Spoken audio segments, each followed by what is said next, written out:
고창군이 8,500억 원 규모의 추가 경정 예산안을 고창군 의회에 제출했습니다. 추경 예산안에 의결되지도 않은 조례안 내용이 포함돼 있어 졸속 행정이 아니냐는 논란이 일고 있습니다. 전북 지역에서 일본 후쿠시마 원전 오염수 방류를 반대하는 목소리가 높아지고 있습니다. 전북 지역 8개 시민사회단체는 일본의 해양 투기를 단호하게 반대하라고 정부에 촉구했습니다. 다음 달 1일이면 민선 8기가 출범한 지 꼭 1년이 됩니다.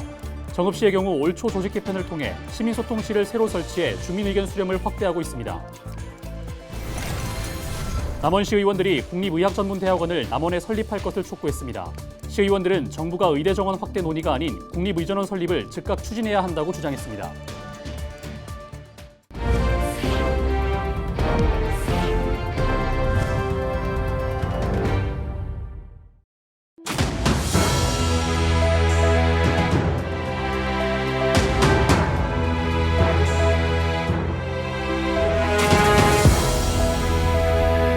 시청자 여러분 안녕하십니까? 헬로TV 전북뉴스입니다.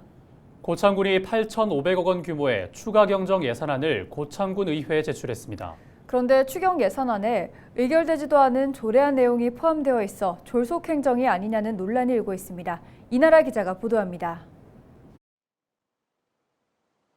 고창군이 기존 예산의 11.08%인 853억 원을 증액한 추가 경정 예산안을 편성해 지난 7일 고창군의회에 심의를 요청했습니다. 군은 이번 추경안에 민선 8기 공약 사업과 시급한 현안 사업 등에 중점을 뒀다는 설명입니다. 국토 및 지역개발 분야에는 고창 공용터미널 뒤 상가 매입비 30억 원, 청년 창업농 스마트팜 단지 조성 사업 20억 원, 고창 신활력 산업단지 조성 사업 11억 원 등. 이날 고창군은 조례안 21건도 발의했는데 아직 의결도 되지 않은 조례안 예산이 추경에 반영돼 군의원들로부터 반발을 샀습니다. 공용터미널 부지 매입 공유재산 관리계획 변경안과 같이 추경안에 이미 예산을 잡은 의안만 6건입니다. 관련 예산만 60억 원에 달하고 추경안과 함께 발의한 의안 가운데 심덕섭 고창군수의 공약 사업인 대학 등록금 지원과 어르신 임플란트와 틀니 지원도 포함됐습니다. 고창군이 이제 이래 추경에 오면서 조례하고 공유산 심의하고 예산하고 함께 막 올라와 버렸어요. 그래서 이제 의원들이 그 의회 절차에 따르면은 공유산이라든가 조례가 끝나고 나서 예산을 편성해줘야 맞는데 같이 올라오다 보니까 고창군은 사업 추진을 빠르게 해서 국민에게 혜택을 주고자 했다는 입장입니다. 그 절차상 기간이 3개월이 딱 맞춰서 하다 보니까 같은 회기에 들어올린 거예요. 대학 등록금도 마찬가지고 그 스마트팜이나 공용터미널 같은 경우에는 계획이 바뀌어가지고 뭐 사업 위치가 늦게 선정이 됐다거나 이래가지고. 만약 조례안이 통과되지 않는다면 추경 예산안에도 반영될 수 없는데 그에 따른 대안은 없다고 합니다. 집행부가 졸속 행정을 하는 것이 아니냐는 목소리가 나오고 있는 가운데 군의회가 세금 낭비 없이 국민의 실익에 맞는 조례안과 추가 경정 예산안을 의결할 수 있을지 시험대에 올랐습니다. 헬로TV 뉴스 이나라입니다.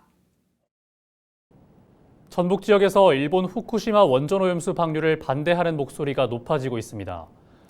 전북도의회와 전북환경운동연합 등 8개 시민사회단체는 8일 전북도의회 앞에서 기자회견을 열고 일본의 해양 투기를 단호하게 반대하라고 정부에 촉구했습니다. 단체는 또 오염수 처리 방식에는 육상 보관이나 콘크리트 고형화 등 다른 대안이 있음에도 일본은 가장 비용이 저렴한 방류를 선택했다며 방류가 아닌 안전한 대책을 마련하라고 일본 정부에 요구했습니다. 도쿄전력은 이달 말까지 오염수 방류를 위한 모든 공사를 완료할 방침이며 올해 여름부터 실제 방류가 시작할 계획 중인 것으로 알려졌습니다. 다음 달 1일이면 민선 8기가 출범한 지 꼭 1년이 됩니다. 정읍시의 경우 올 초 조직 개편을 통해 시민소통실을 새로 설치했는데요.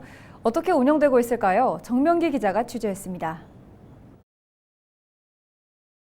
시민 중심 으뜸 정읍을 시정 구호로 출범한 민선 8기 정읍시. 시민과 행정을 잇는 시민 소통실 신설을 핵심 공약으로 꼽았습니다. 특히 시민 소통실을 신설을 해서 우리 시민과 소통하는 데 더 강화를 할 거고요. 이학수 시정이 출범한 지 반년 만에 마련된 시민소통실은 청사 1층에 자리 잡았습니다. 최근 6달 동안 접수한 민원 건수는 지난달 말 기준 169건. 이 가운데 85% 정도를 처리했는데 토목 건설 사업이나 사회복지와 같은 생활 밀착형 민원이 줄을 이뤘습니다.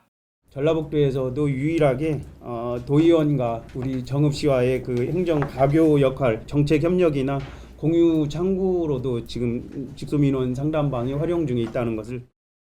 온라인 소통 채널도 확대할 방침입니다. 정책 제안과 같은 시민 의견 수렴이나 토론도 가능한 플랫폼을 구축하고 있습니다. 민원 응대에는 대화형 인공지능 챗봇 서비스도 도입될 전망입니다. 우리 시홈피나 그다음에 카톡방 이런 데를 민원 응대에 대응하기 위해서 AI 챗봇을 행정에서는 유일하게 저희가 지금 구축을 추진 중에 있다는 것도. 앞서 민선 8기 첫 조직 개편을 단행한 정읍시는 시민 소통을 비롯한 대외 협력, 홍보 부서까지 하나로 합쳤습니다. 뉴미디어 팀도 새로 만들었는데 인스타그램이나 유튜브와 같은 새로운 미디어도 적극 활용할 방침입니다. 시정 홍보는 물론 시민과 쌍방향 소통을 강화하기 위한 취지입니다. 민선 8기 핵심 사업이나 부서별 현안 사업 발굴 보도나 다양한 역사, 문화, 관광 자원 등을 갖다가 발굴하고 보도 또 시민들에게 이제 알리고 있습니다. 정읍시는 지방자치의 근간인 주민자치회를 기존 2곳에서 9곳으로 확대 설치했고 2개 지역의 추가 운영도 추진하고 있다고 밝혔습니다. 헬로티비 뉴스 정명기입니다. 남원시 의원들이 국립의학전문대학원을 남원에 설립할 것을 촉구했습니다. 남원시의회는 8일 정례회 본회의를 열고 지지부진한 남원국립의학전문대학원 설립을 재촉구하는 결의안을 채택했습니다. 시의원들은 정부가 의대 정원 확대 논의가 아닌 국립의전원 설립을 즉각 추진해야 한다고 주장했습니다. 또 의료 취약 지역에 공공서비스를 제공하고 국민의 기본적인 건강권과 생명권을 보장해야 한다고 강조했습니다. 심각한 의료 인력난이 지금 심화되고 있고 또 의료 소각지대에 놓이는 우리 지리산권에 그 국립의전원은 반드시 설치돼야 할 것으로 보입니다. 전국교직원 노동조합 전북지부는 서거석 전북교육감의 부당 노동행위를 시정하라며 연좌 농성을 벌였습니다. 전교조 전북지부는 지난 7일 오후 4시부터 도교육청 5층 교육감실 앞에서 이틀째 철야 연좌 농성을 진행했습니다. 전북지부는 지난달 16일 각 학교에 2020년 3월 체결된 단체 협약을 근거로 단체 협약 이행 여부를 확인하고 미이행 시 행정지도를 하겠다는 공문을 보냈습니다. 이에 대해 도교육청은 지난달 17일 단체 협약의 이행에 대한 지도 감독권한은 교육감에게 있다는 내용으로 공문을 보내면서 갈등을 빚고 있습니다. 고창소방서 소속 소방간부가 특수상해 혐의로 기소됐습니다. 전북소방본부는 재판 결과에 따라 50대 A소방경을 품위유지 의무 위반으로 징계위원회에 회부할 것이라고 밝혔습니다. A소방경은 지난 3월 정읍시에서 술을 마시다 시비가 붙은 남성의 안면부를 철제쟁반으로 폭행한 혐의를 받고 있습니다. 전북소방본부는 지난달 A소방경을 직위 해제한 바 있습니다.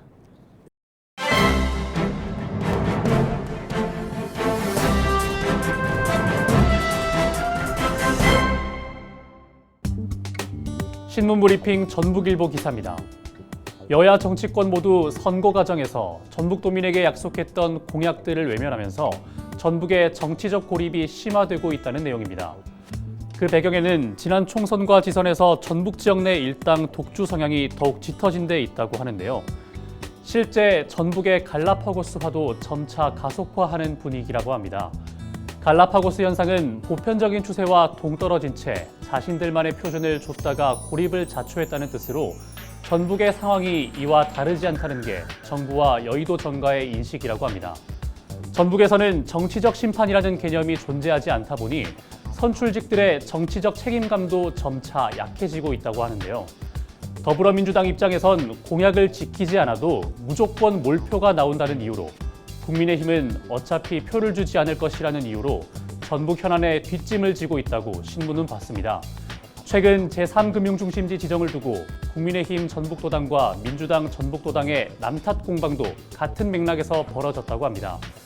실제로 국민의힘은 민주당이 여당과 다수당을 다 차지했을 때 도대체 무엇을 했나라고 책임을 미루고 있으며 민주당은 국힘이 현재 여당 아니냐면서 과거의 책임을 회피하고 있다고 신문은 전했습니다.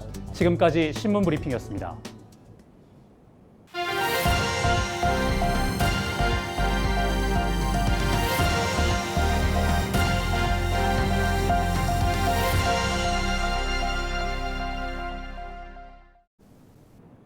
지역 소멸을 막아라 케이블TV 공동기획보도 시간입니다.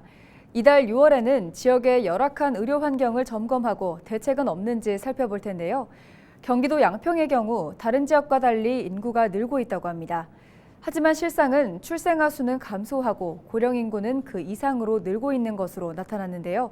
문제는 이 두 연령층이 모두 의료 문제를 걱정하고 있다는 점입니다. 딜라이브 신승훈 기자가 보도합니다. 양평군의 인구는 지난 2012년 10만 명을 넘어선 이후 한 해 평균 2,000명가량 증가 추세를 보이고 있습니다. 반면 같은 기간 출생아 수는 감소세로 접어들어서 2018년에는 500명 이하로 2021년에는 474명까지 줄어들기도 했습니다. 출생아 수의 감소 원인 중 하나로 분만 산부인과의 부재를 꼽고 있습니다. 지난 2015년 5월까지 양평군 내에서 유일하게 분만 업무를 보던 산부인과가 분만을 포기했습니다. 이 문제는 일부 산모들이 분만의 어려움으로 인해 이주하는 사례까지 발생했다는 점입니다. 팔삭둥이라고 하잖아요. 좀 일찍 태어나는 미숙아들은 대처가 안 돼서 하남으로 이사를 가셨어요. 실제로. 왜냐하면 여기서 까딱하다가는 1시간 내로. 다행히 최근 해당 산부인과와 양평군이 보건복지부의 분만 취약지 지원 사업의 응모에 선정됐습니다. 앞으로 국비와 도비, 군비 등 17억 원 이상의 지원이 이루어질 예정입니다. 그 산부분들이 좀 편안하게 있을 수 있는 그 좋은 환경으로 좀 더 업그레이드를 시키는 게 첫 번째고, 마취과나 다른 하고 또 연계가 또 만만치가 않아서 그런 부분을 다 이렇게 협업할 수 있는 그 시스템 구축이. 늘어나는 고령층에 대한 의료 복지도 해결해야 하는 과제입니다. 양평군의 유일한 응급실은 양평병원에서 운영하고 있는데 병원 측도 의료진 확보에 어려움을 겪고 있다고 말합니다. 그 대안으로 국립교통재활병원의 응급실 도입을 바라보고 있지만 관련법의 미비로 인해 막혀 있습니다. 우리가 교통병원에 응급실을 좀 넣자라는 의견도 있었고, 현재 양평병원의 응급실 기능을 좀 더 확대하자 이런 얘기도 있지만 어려움이 있습니다. 그래서 우리가 정부가 시행하는 그런 사업에 우리가 공모를 해서.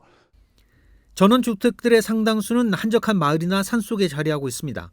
때문에 응급 상황이 발생할 경우 병원으로의 이송은 늦어지고 특히 고령자들의 위험도가 높은 상황. 결국 장기적으로는 분만과 소아과 등의 영유아를 위한 의료시설과 함께 응급실을 비롯한 고령층의 의료 복지 문제를 모두 해결해야만 지속적인 인구 유지가 가능할 것이라는 분석입니다. 딜라이브 뉴스 신승훈입니다.